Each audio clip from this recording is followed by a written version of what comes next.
Olá! Nessa nossa análise de hoje, a gente vai mergulhar numa questão que, vamos combinar, pega todo mundo: a nossa relação com o dinheiro. Com base numa reflexão bem profunda, vamos investigar como a riqueza pode, aos poucos, ir moldando o nosso coração e onde é que a gente pode encontrar satisfação de verdade. É uma análise que desafia muitas das nossas ideias sobre segurança e sucesso. E para começar, a reflexão já chega com uma pergunta daquelas, bem direta. É uma pergunta que deixa a gente meio sem jeito, né? Porque a resposta sincera geralmente revela o que de fato está no controle do coração. É o ponto de partida perfeito para a gente explorar o tema central aqui: a idolatria do dinheiro. Então, o ponto crucial é este: o problema nunca foi o dinheiro em si.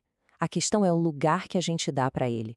A análise argumenta que, quando a riqueza se torna o centro da vida, ela deixa de ser uma ferramenta e sutilmente se transforma num Deus. E olha, essa não é uma ideia nova. Figuras como Salomão e o apóstolo Paulo já falavam exatamente sobre isso há milênios.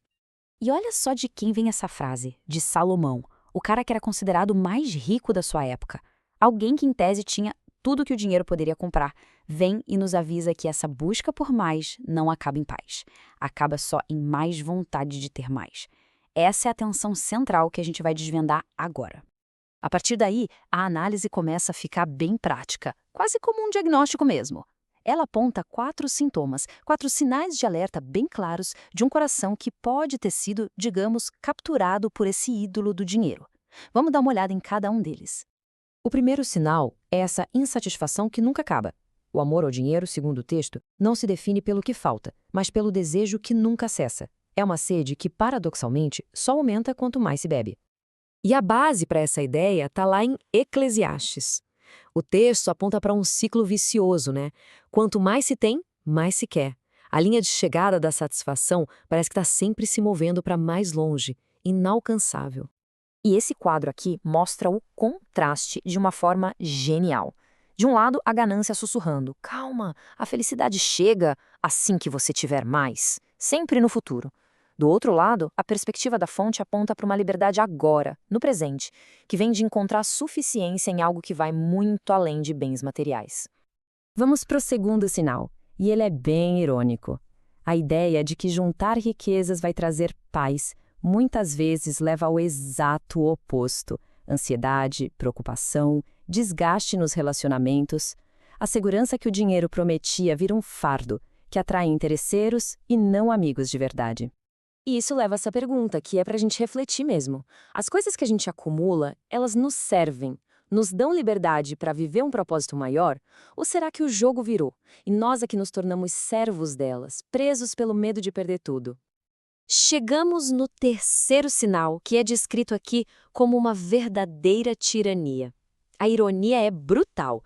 O dinheiro promete descanso, segurança, uma boa noite de sono, mas a preocupação em manter e aumentar o patrimônio acaba justamente roubando o sono da gente. E essa imagem ilustra isso perfeitamente. De um lado, o trabalhador, exausto do dia, que deita e dorme um sono pesado e restaurador. Do outro, o rico, que tem de tudo, mas não consegue pregar o olho porque a mente não desliga, atormentada pelo medo de perder o que tem. E agora, o quarto e último sinal.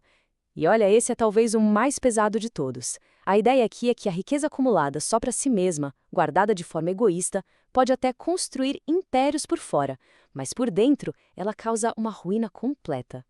A descrição de Salomão para quem vive assim é de um final bem sombrio.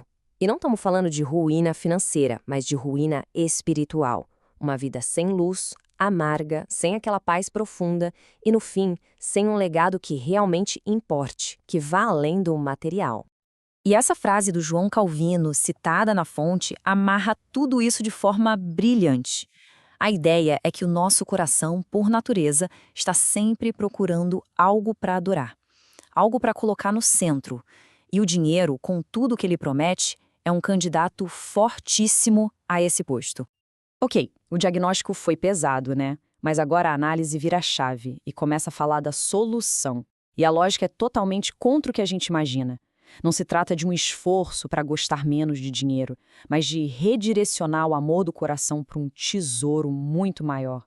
Um tesouro que liberta em vez de escravizar. E esse tesouro que a fonte identifica como Cristo é descrito de uma forma muito poética, com uma série de contrastes bem rápidos e poderosos.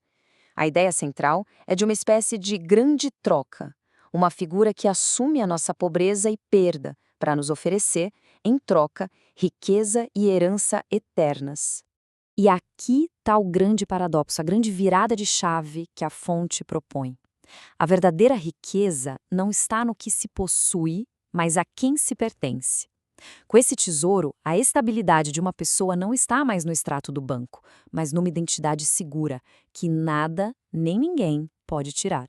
Bom, e com essa nova forma de enxergar as coisas, a análise sai da teoria e vai direto para a prática. Ela não fica só no campo das ideias, ela descreve passos bem concretos para tirar o dinheiro do trono do coração e reorganizar a vida financeira em torno desse novo centro. E aqui estão os 5 pontos práticos. Eles vão desde usar o dinheiro de uma forma que reconheça uma autoridade maior, até combater ativamente o impulso de acumular através da generosidade. A ideia é redefinir o propósito do nosso trabalho e cultivar o contentamento em vez de correr atrás de sempre mais. E essa definição de contentamento é a chave de tudo. Não tem nada a ver com se acomodar ou não ter ambição. Segundo a fonte, é a profunda convicção de que ter o essencial para viver, junto com essa conexão espiritual, já é a maior riqueza que se pode ter. No fim das contas, todo raciocínio leva a essa conclusão direta. Se o problema é um coração que adora a coisa errada, a solução é encontrar o ativo de maior valor no universo e investir a vida toda nele. E a gente termina com essa pergunta final, que é provocadora e vira nossa lógica de cabeça para baixo. Ela muda o foco de quanto uma pessoa tem para quem tem essa pessoa. E a sugestão aqui é que a resposta a essa segunda pergunta é o que de fato define a verdadeira riqueza e segurança. Uma reflexão poderosa para a gente fechar esta análise.